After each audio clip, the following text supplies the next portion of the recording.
Welcome back. You're listening to the home of forbidden romances. Prepare yourself, because tonight's story will leave you breathless. The camera flashes felt like gunfire. Look at him, still pretending he doesn't know who the father is. Omega slut. Probably doesn't even know which alpha knocked him up. My fingers trembled around the strap of my worn backpack, rain soaking through my oversized hoodie. 3 months pregnant, homeless, and surrounded by a mob with smartphones raised like weapons. The cafe had fired me an hour ago. My father's last words still echoed. You've disgraced the Kong name. You're dead to us. I should run. But my legs wouldn't move. Hey, Omega. An alpha in a business suit shoved closer, his cologne suffocating. How much for a night? You're already ruined anyway. The words died. The crowd parted like a sea before a storm. A black limousine, sleek, expensive, impossible, glided to the curb. The door opened with a whisper of engineered perfection. And he emerged. Yoon Tae-sung, Korea's most feared CEO. The Ice Emperor. The alpha whose face graced every financial magazine, whose companies shaped the nation's future, whose cold gray eyes had never softened for anyone. Those eyes found me, and the world stopped. Everyone. Tae-sung's voice cut through the rain, through the whispers, through my breaking heart. Deep. Commanding. Absolute. Clear the street. Now. The crowd scattered like frightened birds. Tae-sung's Armani coat came off in one fluid motion. He crossed the distance between us, 5 steps that felt like an eternity, and draped the coat over my shoulders. The fabric still held his warmth. Sandalwood and rain. That scent. My breath caught. You left me. I know. His jaw clenched, something raw flickering behind his ice. I'm sorry. Then he turned to face the remaining phones, the live-streaming cameras, the nation watching. This Omega is Kong Min-jae. Each word deliberate. Final. My husband. The carrier of my children. His arm wrapped around my waist, possessive, protective, claiming. Touch him, speak of him, even think of harming him, and I will erase you from existence. Your companies. Your families. Your very names. A reporter gasped. Mr. Yoon, are you confirming? I'm confirming that anyone who made my husband cry tonight has 12 hours to leave Korea. Tae-sung's smile was a blade. Starting now. He lifted me into his arms, bridal style, in front of everyone, and my hands clutched at his shirt, confused, furious, aching. Why now? I whispered against his neck. Why not 6 months ago when I needed you? Tae-sung's arms tightened. Because 6 months ago, they would have killed you both. Today, I've destroyed everyone who stood in my way. The limousine door closed behind us. Tinted windows. Leather seats. Privacy. I shoved away, my silver eyes, those cursed, beautiful moonlit eyes, blazing. You don't get to play hero after abandoning me. I never abandoned you. Tae-sung reached into his jacket, pulling out a worn photograph. My breath stopped. It was us. The masked gala. Under the garden's full moon. Tae-sung's hand on my face. My eyes glowing silver even then. I've carried this every day, Tae-sung said quietly. Every meeting. Every battlefield. Every moment I couldn't come home to you. Then why? Because the Silver Council wanted you dead the moment they learned what you are. His control cracked. Because my enemies would have used you, hurt you, broken you. Because I had to burn down half of Korea's elite underground just to make the world safe enough for you to exist in. The limousine rolled forward. Through the rain-streaked windows, I watched my old life disappear. The cafe, the cruel strangers, the cold streets. Where are we going? Home. Tae-sung's hand found mine, fingers interlacing. I had it ready the day after our wedding. I've been waiting for you. I wanted to fight, to scream, to demand answers. But the coat smelled like safety. The hand holding mine felt like forgiveness. And the baby, our baby, kicked for the first time, as if recognizing its father's presence. This isn't over, I whispered. You hurt me. I know. Tae-sung raised my hand to his lips. Spend our lives making me earn your forgiveness. I'll deserve every second of it. Outside, Seoul's lights blurred into streaks of gold and silver. Inside, 2 broken souls began to heal.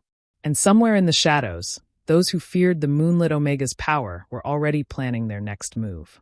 Because love between an empire and its revolution is never simple. And our story had only just begun. The coffee pot slipped. I caught it, barely, my hands shaking so badly the dark liquid sloshed over the rim. 3 months.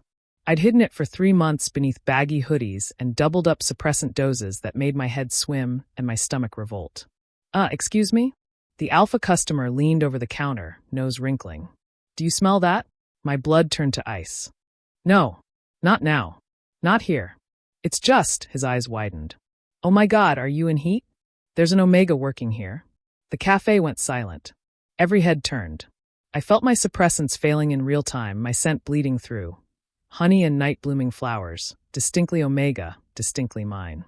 My phone buzzed. Once. Twice. Then exploded into a vibrating nightmare. 17 notifications. 43. 96. My manager's face went pale, phone already in hand. Min-jae, is this you? The screen showed grainy photos. Me at the pharmacy, buying prenatal vitamins, maternity supplements. My face clearly visible despite the mask. The headline made my vision blur.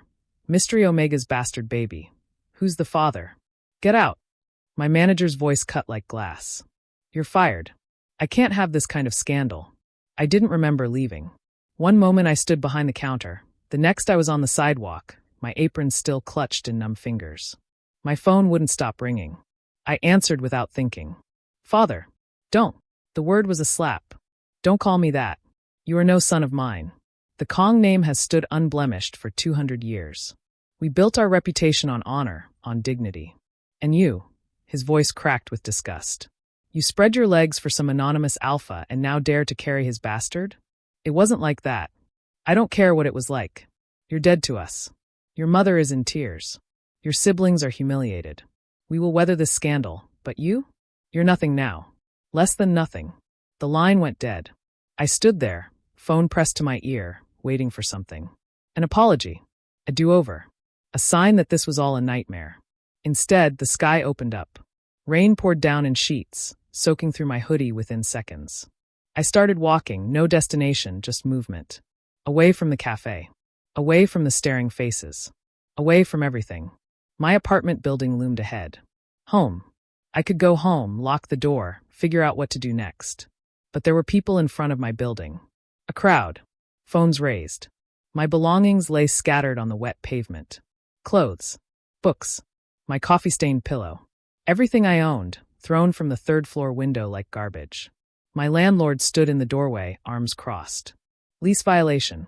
Omega tenants must disclose their status. You lied on your application. Please, my voice broke. I have nowhere to go. Should have thought of that before getting knocked up. Laughter rippled through the crowd. Phones recorded everything. My humiliation. My tears. My hand instinctively protective over the small swell of my stomach. Hey, Omega. How much for a night? But he doesn't even know who the father is. Omega slut. The voices blurred together. The rain kept falling. And I stood there, homeless, disgraced, alone. Wondering how 6 months ago, beneath a full moon in a garden that smelled of sandalwood and rain, I'd felt like the most precious thing in the world. Something fluttered to the ground at my feet. A business card. Heavy stock. Expensive. Silver embossed letters gleamed even in the rain, Yoon. I bent to pick up the card, fingers numb from cold, when the sound hit me. A purr of expensive engineering cutting through the rain and jeering voices. The crowd's mockery died mid-sentence. The black limousine was impossible. Sleek as a predator, windows tinted dark as midnight, chrome gleaming despite the downpour. It glided to the curb like it owned the street, like it owned the entire city. The door opened, and he stepped out. Yoon Tae-sung. Even through my tears, even through my humiliation, I couldn't look away. Designer suit that probably cost more than I'd made in a year. Hair perfectly styled despite the rain. And those eyes, cold gray, that had graced 1,000 magazine covers, that had stared down corporate empires and never once shown mercy. Until they found me. Something shifted in his expression. Something that made my breath catch and my traitorous heart remember sandalwood and rain and whispered promises under moonlight. The crowd parted. No one spoke. Korea's ice emperor didn't walk toward people. People came to him, crawled to him, begged for his attention. But he walked to me. His coat came off in one fluid motion. Armani. Cashmere. Still warm from his body. He draped it over my shoulders before I could protest, before I could remember how to breathe. Don't, my voice cracked. Don't do this. Whatever this is. He turned to face the cameras, the phones, the strangers who'd been calling me slut 30 seconds ago. His arm wrapped around my waist, possessive, unmistakable, claiming. This is Kong Min-jae. His voice cut through the rain like a blade. My husband. The carrier of my heir. The world exploded. Gasps. Shouts. Camera flashes turning the street into daylight. Anyone, Tae-sung continued, each word deliberate, who touched him, mocked him, or uploaded a single photo has 12 hours to leave the country. After that, I start dismantling your lives piece by piece. Mr. Yoon, is this confirmed? I'm confirming that if I see one more headline about my husband, I'll buy your publication just to shut it down. Then he looked at me. Just me. And the Ice Emperor's eyes held something I'd only seen once before, in a garden under moonlight when I'd thought I was dreaming. He lifted me into his arms. I should have fought, should have screamed, but my hands clutched his shirt of their own accord, and suddenly I was pressed against his chest, surrounded by that scent that haunted my dreams. The limousine door closed behind us. Silence. Leather seats. Privacy. I shoved away, tears hot on my cheeks. You left me. His jaw clenched. I had no choice. They would have killed you both. Who? Who would have? Everyone. His control cracked, just for a moment. The Silver Council. My rivals. Every person who saw you as leverage against me. I had to make them bleed first. Had to make sure the world was safe enough for you to exist in it. You could have told me. And put you in more danger? Min-jae, you don't understand what you are. What our child will be. The limousine rolled forward. Through tinted windows, soul blurred past. Lights and rain and a life I'd never have again. Yoon Tower rose ahead. 100 stories of glass and steel, dominating the skyline like a middle finger to gravity itself. The penthouse elevator. His hand on my back. Doors opening to luxury I'd only seen in magazines. And then I saw it. The nursery. Soft cream walls. A crib with silver rails. Blankets in shades of blue and white. And hanging above it all, a mobile of moons and stars, turning slowly in the climate-controlled air. My voice came out broken. How long have you been watching me? Tae-sung stood in the doorway, backlit by the city lights. Since the moment I left you. I never stopped, Min-jae. I've been waiting for the day I could bring you home. I woke in silk sheets that cost more than my entire wardrobe. Sunlight poured through floor-to-ceiling windows, bathing the penthouse in gold. Beautiful. Perfect. Empty. Tae-sung's side of the bed was cold. I explored while my coffee brewed, imported, organic, probably blessed by monks or something equally ridiculous. The penthouse sprawled across the entire 100th floor. Living room. Kitchen with appliances I didn't know how to use. A library with first editions. Guest rooms. A gym. And one locked door. I tested the handle. Solid. Unyielding. A study, probably, where emperors kept their secrets.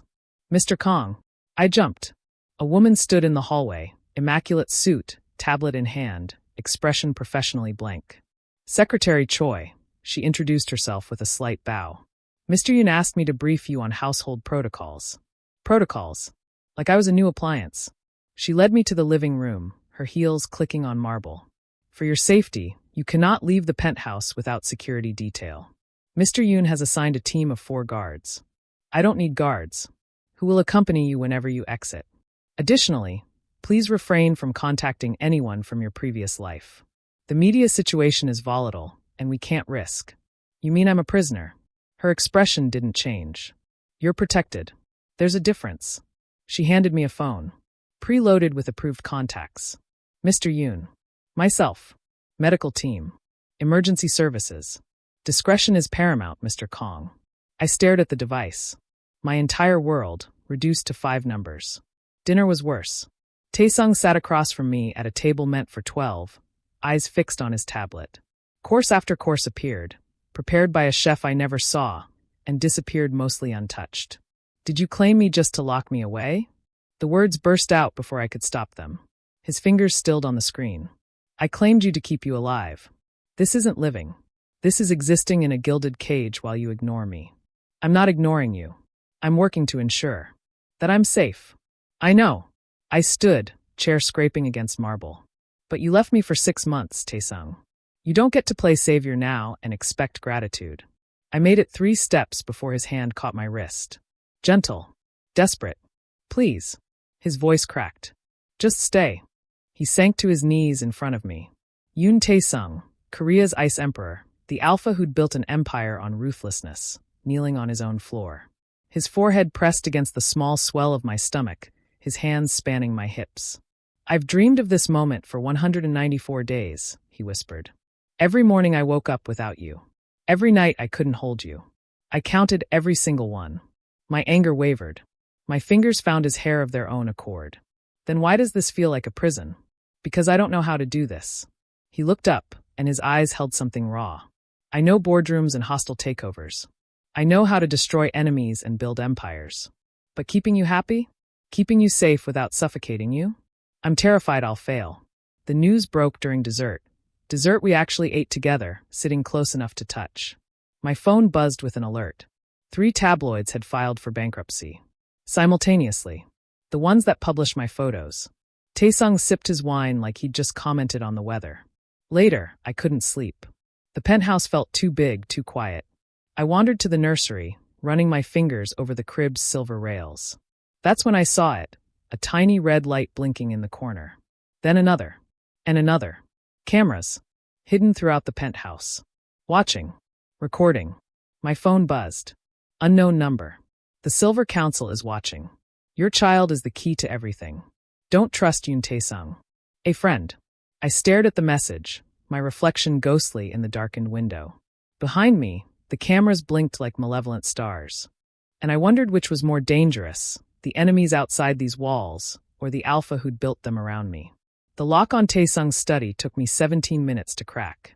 Not bad, considering I'd learned coding in internet cafes between shifts, teaching myself with stolen Wi-Fi and determination born from having nothing else. The tablet I'd lifted from Secretary Choi's bag helped. 3 security bypasses later, the door clicked open. The study was pristine, minimalist, and lined with file cabinets that hummed with electronic locks. But Tae-sung had made one mistake. He'd left his personal computer on standby. I shouldn't have looked. Should have walked away, trusted him like he kept asking me to. But that text message burned in my pocket. "Don't trust Yoon Tae-sung." The folder was labeled simply, Project Moonchild. My hands shook as I opened it. Medical reports. Genetic analyses. Photographs of omegas with silver eyes, dozens of them spanning decades. And at the center, detailed predictions about offspring potential, ability manifestations, physiological anomalies. One file made my blood freeze. Subject 0, Yoon-mi-sun. The photograph showed a beautiful omega woman, silver eyes luminous even in the clinical lighting. Tae-sung's mother. The reports documented her treatment by the Silver Council. Experiments that had slowly killed her while they harvested data about moonlit genetics. The final entry was a video file dated 10 years ago. I shouldn't have clicked it. But I did. A hospital room. Tae-sung at 19, barely recognizable without the ice in his eyes. He held his mother's hand, her body frail, silver eyes dimming. "Promise me," she whispered, voice crackling through the speakers. "Promise you'll find them. The other moonlit omegas. Protect them from what they did to me." "I promise." Young Tae-sung's tears fell silently. "I'll destroy them all, Yama. Every single one." "No." Her hand touched his face. "Not destruction. Protection. Find them. Keep them safe. Let them live the life I couldn't." The video ended with her last breath. I didn't hear Tae-sung enter. Didn't realize he was there until his voice cut through my shock. "You hacked my study." I spun, tablet clutched to my chest. "Am I just an experiment to you? Just another moonlit omega for your collection?" His face went pale. "Min-jae, answer me." My voice cracked. "Did you choose me because you loved me, or because I fit the genetic profile?" He crossed the room in 3 strides, gripping my shoulders. "You're everything. Do you understand? My mother died because she was moonlit, and I've spent 10 years destroying everyone involved. I bankrupted companies, ruined families, became a monster to hunt monsters. But then I found you." His voice broke. "And you were supposed to be just another person to protect. Anonymous funding. Hidden security. But then I met you at that gala, and you smiled at me like I wasn't the Ice Emperor. Like I was just a man. And when your eyes flashed silver under the moonlight, I didn't see a genetic profile. I saw my future. Tae-sung." He pulled me close, his face buried in my neck. Scent marking me with desperate intensity, sandalwood and rain mixing with my honey flowers until we smelled like one being instead of 2. "I love you," he whispered against my skin. "I loved you before I knew what you were. The moonlit traits just meant I had to be more careful. Had to make sure the world couldn't do to you what they did to her." I clung to him, our bond thrumming alive between us, when Secretary Choi's voice crackled through the intercom. Mr. Yoon, the charity gala begins in 1 hour. The gala was a glittering nightmare. Korea's elite packed into a ballroom, all watching us, the scandalous Omega and his alpha savior. Tae-sung's hand never left my waist. Then she appeared. Lee Yuna. Stunning in a red gown that probably cost more than a car, her Omega scent perfectly calibrated to attract every alpha in the room. She glided toward us with a smile sharp as glass. Tae-sung, darling. She air-kissed his cheeks, then turned to me. And you must be the famous Min-jae. Up close, I could see the calculation in her eyes. While Tae-sung was distracted by a business partner, she leaned close, her whisper venomous. He'll tire of you. Alphas always do. Especially when prettier Omegas are available. I give it 6 months before you're replaced. Heat flooded through me. Rage. Protectiveness over the child growing inside me. Over the bond I'd fought so hard for. My eyes flashed. I felt it happen, silver light erupting from within, my Omega scent spiking so sharply that every alpha in the ballroom turned. Cameras exploded with flashes. Yuna's smile turned triumphant. And by morning, my face was on every screen in Korea. Yoon's Omega, moonlit mutant? The hate mail started before dawn. I watched from the penthouse windows as protesters gathered below Yoon Tower, their signs crude and vicious. Mutants don't deserve to breed. Protect alpha bloodlines. Yoon's freak Omega. Secretary Choi's face was grim as she briefed us over breakfast Tae-sung didn't eat. We've received over 10,000 emails. Most threaten violence. Some offer money for termination services. My hand went instinctively to my stomach. For months now. The bump undeniable. Double security, Tae-sung said, his voice dead calm in the way that meant he was furious. And find out who's organizing the protests. Already done. The Silver Council is funding. The doorbell chimed. A delivery person, masked and uniformed, holding a package. I'll get it, I said, desperate for any distraction from Tae-sung's suffocating worry. The delivery person's eyes met mine for just a second. Omega. I could smell it beneath the suppressants. Sign here. Their voice was carefully neutral. As I took the stylus, they pressed something into my palm. A phone. Burner, by the feel of it. We've been looking for moonlit Omegas, they whispered, too low for the guards to hear. You could lead a revolution. Check the phone tonight. Subin. Then they were gone. The phone burned in my pocket all day. I waited until Tae-sung left for an emergency board meeting, until Secretary Choi was distracted, until the night shift guards were making their rounds. One message waited, address below. Midnight. Come alone. You're not the only one fighting. I shouldn't have gone. Should have told Tae-sung. Let him handle it with lawyers and security teams and corporate power. But I was so tired of being handled. The guard at the service elevator was young, Omega, and clearly sympathetic. 2 hours, he said quietly. That's all I can give you before they notice. The address led to an abandoned subway station in Gangnam's old district. I descended into darkness, following spray-painted arrows, until light and voices echoed ahead. The space took my breath away. Dozens of Omegas, maybe 100, filled the converted station. Some sparred in a makeshift ring, their movements precise and deadly. Others huddled over law books and laptops. A medical station operated in one corner. Children played near a food distribution area. Min-jae. A figure emerged from the crowd. Park Soo-bin was stunning. Short hair, scarred hands, eyes that had seen too much. Welcome to the OLF. This is what resistance looks like. Soo-bin gestured around. We're 3,000 strong across Seoul. 5,000 nationwide. Omegas who are tired of being property. Who want our children to grow up free. They led me through the space, introducing fighters and lawyers and teachers. Omegas building a different world in the shadows of the one that rejected them. Your exposure changed everything, Soo-bin said. Moonlit Omegas were myths. Legends the Silver Council tried to erase. But you stood in that ballroom and proved we exist. That we're powerful. I'm not powerful. I'm just pregnant with the first moonlit child in a generation? Bonded to Korea's most influential alpha? Min-jae, you're a symbol whether you want to be or not. I stayed too long. Got lost in conversations about Omega rights legislation, about combat training designed for pregnant bodies, about a future where our children wouldn't need to hide. I didn't notice the time until my phone exploded with calls. Tae-sung's voice when I answered was ice and fury. Where are you? Not a question. A demand. The tracker in your phone says you're in an abandoned subway station. You have 10 minutes to explain before I level the entire district.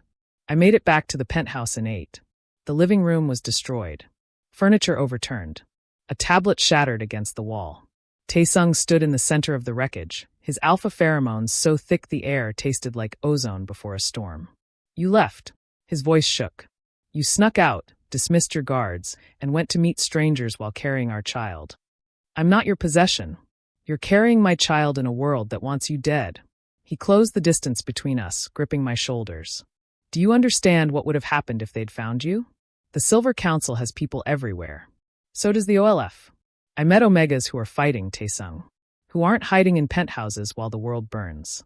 My mother fought. His voice broke. She believed in Omega liberation, in changing the world. And they cut her open on an operating table and harvested her genetics while she screamed. The fight drained out of me. Tae-sung. He pulled a worn journal from his jacket. Leather-bound, pages yellowed with age. She kept this. Wrote in it even when she was dying. I took it with trembling hands. The entries were beautiful. Poetry mixed with prophecies, hopes for a future she'd never see. One passage was marked. The moonlit children will end the age of Alpha Dominion. Not with violence, but with proof that Omegas are divine. My son will protect them. And one day, one of them will set us all free. I don't want you to be her, Tae-sung whispered. I don't want to watch you die for a cause. And I don't want to live in a cage, even a golden one. We stood there, the journal between us, both broken by different wars. 20 floors below, in a private dining room, the Silver Council convened. Lee Chairman sat at the head of the table, Yoon at his right hand. The situation is untenable, he declared. Yoon Tae-sung's bloodline has been compromised by mutant genetics. The Omega must be eliminated. And the child? Someone asked. Lee Chairman's smile was cold. Save it. A moonlit infant under our control? Imagine the possibilities. Yoon's phone lit up with a photo. Min-jae leaving the OLF meeting, stomach visible, face clear. We have proof he's unstable, she purred. Consorting with terrorists. It's practically a mercy killing. The vote was unanimous. The boardroom was a gladiator arena in silk suits. I watched from Tae-sung's private office via video feed as he dismantled Lee Industries with surgical precision. Documents projected onto screens, embezzlement, illegal genetic research, bribes to government officials. Every crime cataloged, every secret exposed. Lee Chairman's face went from red to purple. This is corporate terrorism. This is justice. Tae-sung's voice cut like a scalpel. You experimented on Omegas for 3 decades. Profited from their suffering. Consider this mercy. I could have gone to the international courts. By market close, Lee Industries' stock had tanked 40%. Billions evaporated. The Silver Council's financial backbone shattered. I should have felt victorious. Instead, I felt the target on my back grow heavier. The doorbell chimed. Secretary Choi appeared, her expression carefully neutral. You have a visitor. Your father. My blood turned cold. Kang Dae-young stood in the penthouse foyer like he owned it. Designer suit, perfect posture, the same disappointed expression he'd worn when he disowned me. Except now he was smiling. Min-jae. My son. He opened his arms. We were wrong. So terribly wrong. Please come home. Your mother is heartbroken. Stop. I stayed across the room, hand protective over my 6-month bump. You called me dead to you. I was angry. Scared for our family's reputation. But seeing you now, his eyes flickered to my stomach. Carrying Yoon Tae-sung's child, a moonlit child. Min-jae, you're not a disgrace. You're extraordinary. Something in his tone made my skin crawl. Too eager. Too calculated. After he left, I found the documents in the recycling. He'd used Tae-sung's study while I fetched tea. Contract drafts. Negotiations with the Silver Council dated 2 weeks before my heat, before the gala, before everything. They'd planned to sell me. My own family had negotiated a price for their moonlit Omega son. 500 million won for breeding rights, another 200 million for genetic samples from the offspring. I was still staring at the papers when the windows exploded. Alpha mercenaries in tactical gear crashed through reinforced glass. 3 of them, moving with military precision. Guns drawn. Target acquired. The Omega. Something inside me snapped. Heat flooded my body, not sexual heat but power. My eyes flashed silver, and my scent erupted like a nuclear blast. Honey flowers so concentrated it became a weapon. The mercenaries dropped. One by one, they collapsed to their knees, then flat on their faces, paralyzed by pheromones that rewrote their neural chemistry. Tae-sung burst through the door, security team behind him. He froze, staring at me, eyes blazing silver, 3 unconscious alphas at my feet, the air itself shimmering with my power. What are you becoming? His voice held awe and something that might have been fear. I looked at my trembling hands. I don't know. The next morning, I found him in the gym. Teach me to fight. He looked up from the heavy bag, sweat gleaming on his skin. Min-jae, you're 6 months pregnant. Which means I have 3 months to learn before I'm too big to move. I won't be helpless again. I met his eyes. Your mother couldn't protect herself. But I can. I will.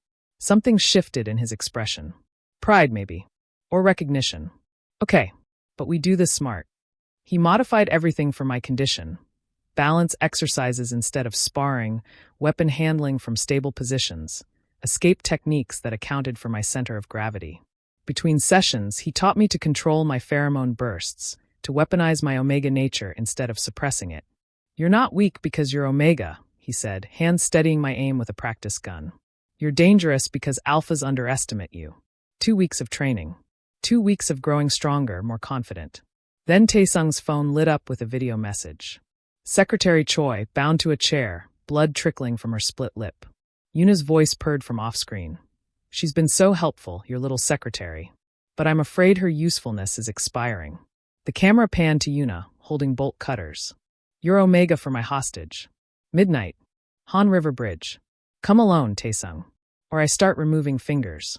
Let's see. Should I start with the left hand or right? Choi's scream cut through the speakers. Tae-sung's hands shook. For the first time since I'd known him, the Ice Emperor looked terrified. You can't go, I whispered. I don't have a choice. Yes, you do. I pulled out the burner phone Subin had given me. We call in reinforcements. His eyes met mine. The OLF? And anyone else who wants the Silver Council destroyed. Outside, storm clouds gathered over Seoul.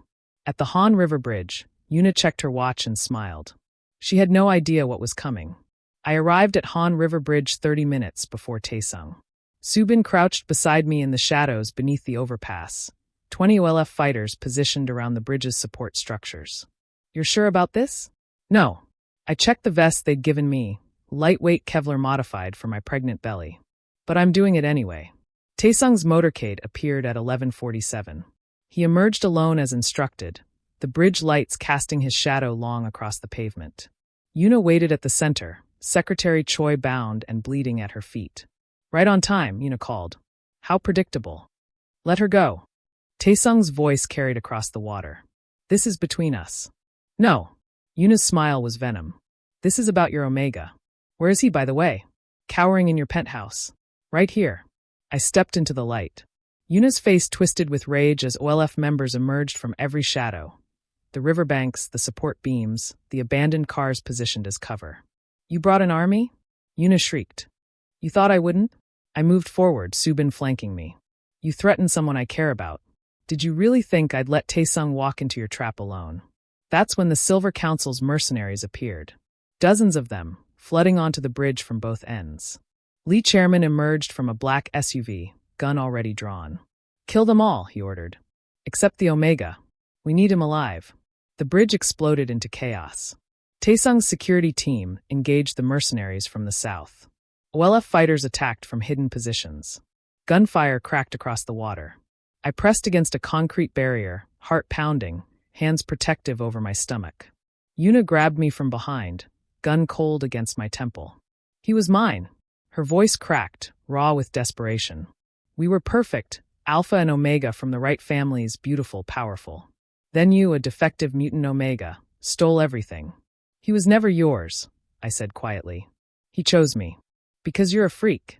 Because you're special. She sobbed, gun shaking. What do you have that I don't? I don't know. Maybe ask him. Tae-sung appeared through the smoke, gray eyes locked on mine. Let him go, Yuna. Or what? You'll kill me? She laughed bitterly. I loved you. I would have given you everything. I never asked you to.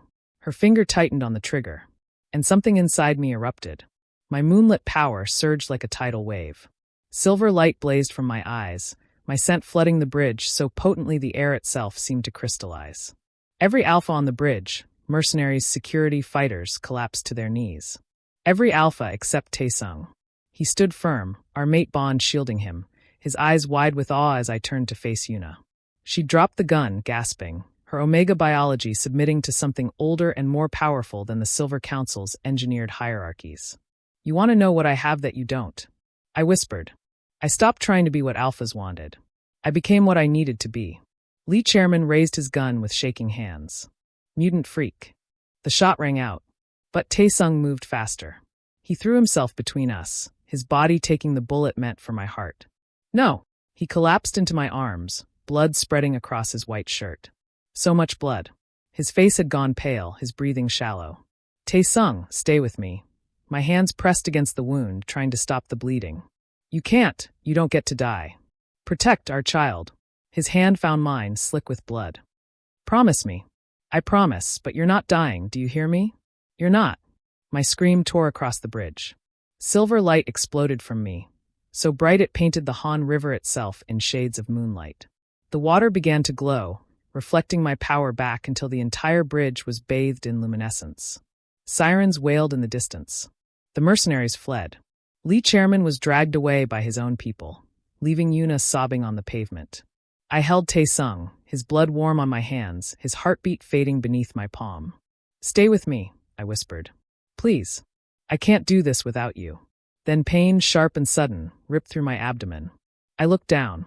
Water pooled beneath me, mixing with Tae-sung's blood on the concrete. No, not now. It's too early. Another contraction, stronger this time. My vision blurred silver. The baby's coming, I gasped. Now. The medical facility in Yoon Tower's restricted 40th floor became a war room of life and death. Tae-sung lay in the bed beside mine, bandaged and hooked to monitors, the bullet extracted but his body still fighting infection. The doctors wanted him sedated. He refused. I'm not missing this, he rasped, reaching for my hand as another contraction tore through me. You're supposed to be resting, I gasped, squeezing his fingers hard enough to break bone. So are you. His laugh turned into a cough. Guess we're both terrible patients. The pain built like a tsunami. My moonlit power surged with each contraction, flooding the room with silver light. The medical equipment flickered. The windows rattled. And across Seoul, something unprecedented began. My phone, pushed aside during the chaos, lit up with notifications. Thousands of them. Omega after Omega reporting the same thing. Their suppressants failing simultaneously. Pheromones amplifying. Some experiencing flashes of abilities they'd never known they possessed. One message from Subin. Whatever you're doing, don't stop. The entire Omega population just woke up. I need to push, I groaned. The lead doctor positioned herself. On the next contraction. The pain obliterated thought. I bore down, Tae-sung's hand anchoring me, his voice murmuring encouragement even as his own monitors beeped warnings. One more, Min-jae. You're almost. A baby's cry pierced the room. It's a boy, the doctor announced, placing a tiny, perfect infant on my chest. Silver eyes blinked up at me, curious and aware. I sobbed, cradling him. Han-sol. We'll call him Han-sol. Min-jae. The doctor's voice turned urgent. There's another heartbeat. What? Twins. You're having twins. The second delivery was faster. Minutes later, a baby girl emerged, smaller than her brother, but just as fierce. Her cry harmonized with Han-sol's, and their silver eyes glowed in perfect synchronization. Hae-yoon, Tae-sung whispered, tears streaming down his face as the nurse placed our daughter in his arms. Moon and Star. Our children. He held them both, bandaged, pale, but radiating more joy than I'd ever seen. I promise you, he told them softly, I will be better than my father. Better than his father. You will grow up knowing you're loved, not for what you are, but for who you are. The monitors beside us showed news feeds. Across Seoul, Omegas flooded the streets. Not in protest, in celebration. Dancing. Singing. Removing their suppressants publicly and letting their scents bloom free. The anchor's voice trembled with shock. Unprecedented scenes across the capital as what's being called the moonlit awakening sweeps through Omega populations. Reports of spontaneous ability manifestations, collective suppressant rejection, and the Silver Council's collapse was swift and brutal. Security footage leaked, decades of experiments, torture, genetic harvesting. Younger members defected publicly, bringing evidence. The old guard fled or turned on each other. Lee Chairman's arrest played on every channel. Attempted murder. Human experimentation. Conspiracy to commit genocide. He screamed his innocence as they led him away in handcuffs, but the evidence was overwhelming. Yoon disappeared. Some said she fled to Singapore. Others claimed she'd entered a psychiatric facility. I didn't care. She was gone, and that was enough. 3 months passed in a blur of midnight feedings, healing, and rebuilding. I stood before the National Assembly, Hansol and Haeun with Tae-sung in the gallery above. My testimony was broadcast live. Every word transmitted to millions. Omega rights aren't about special privileges, I said, voice steady. They're about basic humanity. The right to exist without fear. To control our own bodies. To raise our children in safety. The moonlit awakening isn't a threat. It's proof that when you try to suppress a population, evolution finds a way. The camera panned across the audience. Thousands of Omegas watching, many with eyes that now shimmered silver in certain light. Not all were moonlit, but enough to prove the trait was spreading, awakening in bloodlines that had hidden it for generations. The Assembly voted. Omega Rights Protection Act, passed with 73% majority. Outside, the celebration began. And on screens across the nation, a title card appeared. The moonlit awakening has begun. Hansol screamed at 5:47 a.m. Haeun joined the chorus 30 seconds later, their silver eyes glowing in the pre-dawn darkness like twin stars. Your turn, I mumbled into the pillow. Tae-sung was already moving, scooping up our daughter while I grabbed our son. The penthouse, now baby-proof to the point of absurdity, echoed with their demands for breakfast, attention, and the entire world. They have your lungs, Tae-sung observed, warming bottles with practiced efficiency. They have your stubbornness. I settled into the feeding chair, Hansol latching immediately. He won't sleep unless you're holding him. He has excellent taste. Domestic chaos. Spit up on designer suits. Toys scattered across marble floors. And somehow, impossibly, this was the happiest I'd ever been. By 9 a.m., I was at my office, a modest space in Gangnam where Moonrise Tech occupied 3 floors. My startup funded Omega entrepreneurs, providing capital and mentorship for businesses the traditional banking system ignored. Tae-sung had provided the initial investment, but we were profitable within 6 months. Morning, boss. My assistant, an Omega with coding skills that rivaled mine, handed me coffee. The new applicants are waiting. Yoon Industries had rebranded. Still ruthless, still dominant, but now the most vocal corporate advocate for Omega rights. Tae-sung gutted discriminatory hiring practices, established paid parental leave for all designations, and personally destroyed any company caught exploiting Omega workers. The ice emperor had melted. Slightly. Subin arrived at lunch, now dressed in government-issued business attire instead of OLF tactical gear. Official visit, they announced, then grinned. Also, Choi wanted me to drop off the twins' birthday invitations. Secretary Choi? I raised an eyebrow. You two seem close. Their blush was answer enough. We're colleagues. Professional colleagues who occasionally have dinner. And breakfast. Sometimes we skip straight to breakfast. I'm happy for you. Don't tell Tae-sung yet. You know how protective he gets. My father's call came that afternoon. The 4th this month. Min-jae, please. Your mother wants to see her grandchildren. We've changed, truly. Once a month, I said firmly. Supervised visits at our penthouse. You follow our rules, respect our boundaries, or you don't see them at all. Silence. Then, agreed. Small victories. Complicated forgiveness. But boundaries I could enforce. That evening, Tae-sung took me to the rooftop garden. The same one where we'd first met under a full moon, masks hiding our faces, the future uncertain and terrifying. Do you remember this place? He asked. Every detail. I touched the railing where he'd first kissed me. Why? He knelt. My breath caught as he pulled out a ring, platinum band with a moonstone that seemed to glow from within. We got married in secret, he said softly. Hiding from the world, from my enemies, from everything. But I don't want to hide anymore. His gray eyes held mine. Marry me again. In front of everyone. No masks this time. Let me show the world that you're my choice. Today, tomorrow, forever. Yes. I pulled him up, kissing him as the moon rose behind us. Yes, you ridiculous alpha. Yes. The wedding was everything our first hadn't been. Public. Joyful. Free. The same venue transformed. I wore a white hanbok, Tae-sung in black, our children held by Soo-bin and Secretary Choi in the front row. Every seat filled with omegas, alphas, betas, people who'd fought alongside us or been inspired by our story. As we kissed, the full moon rose over Seoul, painting everything silver. The camera pulled back, showing the venue, the city, the nation. In parks, silver-eyed omega children played freely. In schools, they studied without fear. In homes, they grew up knowing they were miracles, not mutations. The final image, our hands intertwined, bond marks glowing silver on our wrists. In a world that tried to break them, they became unbreakable. In a society that demanded silence, they roared. And in their love, they forged a new era. The age of moonlight has begun. Thanks for listening. If you enjoyed the story, tell us your thoughts in the comments. We'd love to hear from you. And don't forget to subscribe and click the notification bell for more stories.